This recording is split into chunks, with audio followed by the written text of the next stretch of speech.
മൃതദേഹങ്ങൾ തിരിച്ചറിഞ്ഞത് പല വിധത്തിലായിരുന്നു. ഒരു 9 വയസ്സുകാരൻ്റെ മൃതദേഹം തിരിച്ചറിഞ്ഞത് അവനിട്ടിരുന്ന യൂണിഫോമിൻ്റെ അടയാളത്തിലാണ്. ആ യൂണിഫോമിൽ അവൻ പഠിക്കുന്ന സ്കൂളിൻ്റെ എംബ്ലം ഉണ്ടായിരുന്നു. Mount Tabor school Meppadi.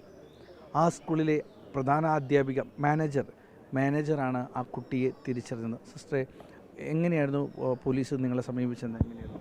ഈ ഡെഡ് ബോഡി 4 ദിവസമായിട്ട് കിട്ടിയില്ല. അപ്പം ഞങ്ങളുടെ 2 കുഞ്ഞുങ്ങൾ മിസ്സാണ്.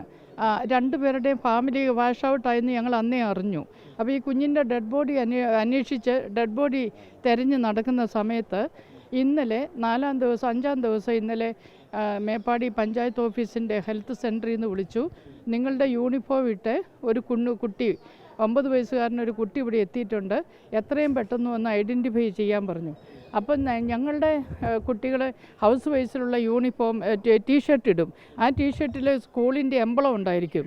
ആ എംബ്ലം കണ്ടാണ് അവർ തിരിച്ചറിഞ്ഞത്. ഞങ്ങളെ വിളിച്ചപ്പോൾ ഞാൻ ചെന്ന് ഞാൻ എൻ്റെ കുഞ്ഞിനെ തിരിച്ചറിഞ്ഞു. എംബ്ലം കണ്ട് ഞാൻ തിരിച്ചറിഞ്ഞു. പിന്നെ അവൻ്റെ കയ്യിലൊരു കെട്ടുണ്ടായിരുന്നു, ഒരു ചരട് അവൻ്റെ കയ്യിലുണ്ട്. അതും കണ്ട് അവനെ തിരിച്ചറിഞ്ഞ് അവരോട് പറഞ്ഞിട്ട് ഞങ്ങൾ മടങ്ങിപ്പോന്നു.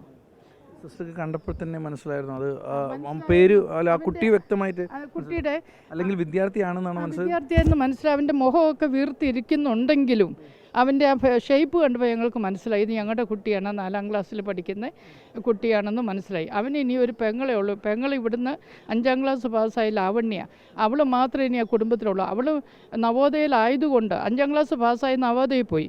നവോദയയിലായതുകൊണ്ട് അവൾ രക്ഷപ്പെട്ടു. ഇനി ആ കുടുംബത്തിൽ അവൾ മാത്രമേ ഉള്ളൂ. അപ്പോൾ ആ കുഞ്ഞിനെ ഞങ്ങൾ കണ്ടില്ല. പക്ഷേ ആ കുഞ്ഞ് ഏതോ ക്യാമ്പിലുണ്ട്, ഈ ലാവണ്യ എന്ന് പറഞ്ഞ കുട്ടി. ഇനി ആ കുടുംബത്തിൽ പേരെന്ന് പറഞ്ഞാൽ ലാവണ്യ മാത്രം. ഇതുപോലെ തന്നെ വേറൊരു കുഞ്ഞ് UKG പഠിക്കുന്ന 5 വയസ്സുള്ള ഒരു കുഞ്ഞിനെ കിട്ടിയിട്ടില്ല. ആ ഫാമിലിയും വാഷ് ഔട്ടായി പോയി. ആ കുഞ്ഞിൻ്റെ ബോഡിക്ക് ഞങ്ങളിപ്പോൾ കാത്തിരിക്കുകയാണ്.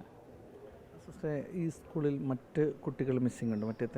മിസ്സിംഗ് ഇല്ല. അവരുടെ അപ്പ പോയിട്ടുണ്ട്, ചില കുട്ടികളുടെ അമ്മ പോയിട്ടുണ്ട്. അവരൊക്കെ നേഴ്സായിരുന്നു വിമിസിലെ. ആ നേഴ്സ് പോയിട്ടുണ്ട്. പിന്നെ വേറൊരു കുട്ടിയുടെ അപ്പ പോയിട്ടുണ്ട്. പിന്നെ ഗ്രാൻഡപ്പ ഗ്രാൻഡ്മ അത്രയും പേരൊക്കെ പോയിട്ടുണ്ട്. അത് ദുഃഖകരമായ ഒരു അവസ്ഥയിലാണ് നമ്മൾ ഇപ്പോൾ ഈ പോലീസുകാരൊക്കെ കണ്ടെത്തുന്നത്. സ്കൂളിലെ അറ്റൻഡൻസ് എടുത്തുകൊണ്ട് അങ്ങനെയൊക്കെയാണ്. അതിനെക്കുറിച്ച് ഇവിടെ വന്നിരുന്ന പോലീസുകാർ അത് ഞങ്ങൾക്ക് ഇവരുടെ ആ സെക്ഷനിലുള്ള കുട്ടികളുടെ അഡ്രസ്സ് കൊടുക്കാൻ പറഞ്ഞു. മെയിൽ എത്ര ഫീമെയിൽ എത്ര അതെല്ലാം ഞങ്ങൾ 70 ഉണ്ട്. അതിൽ 41 ഈ ദുരന്ത ഏരിയയിലുള്ള കുട്ടികൾ. അവരുടെ എല്ലാ അഡ്രസ്സും ഇതും എല്ലാം പോയി. അതിലാണ് 2 പേര് മിസ്സിങ്. സ്വന്തം വിദ്യാർത്ഥിയെ, എന്തോ സ്കൂളിലെ വിദ്യാർത്ഥിയെ അവൻ്റെ സ്കൂൾ യൂണിഫോമിലെ ലേബൽ കണ്ട്, എംബ്ലം കണ്ട് സിസ്റ്റർ തിരിച്ചറിഞ്ഞു. സിസ്റ്ററുടെ സ്കൂളിലെ മറ്റൊരു കുട്ടിയും ഇതുപോലെ മരണപ്പെട്ടു. വലിയ ദുഃഖത്തിലാണ് സ്കൂളടക്കം. ഇനിയും ഒരുപാട് വിദ്യാർത്ഥികളുടെ രക്ഷിതാക്കൾ, സഹോദരങ്ങളെല്ലാം തന്നെ മരിച്ച ഒരവസ്ഥയിലാണ്. സിസ്റ്റർമാരുടെ എല്ലാവരുടെയും തന്നെ മാനസികാവസ്ഥ വളരെ സങ്കടകരമാണ്.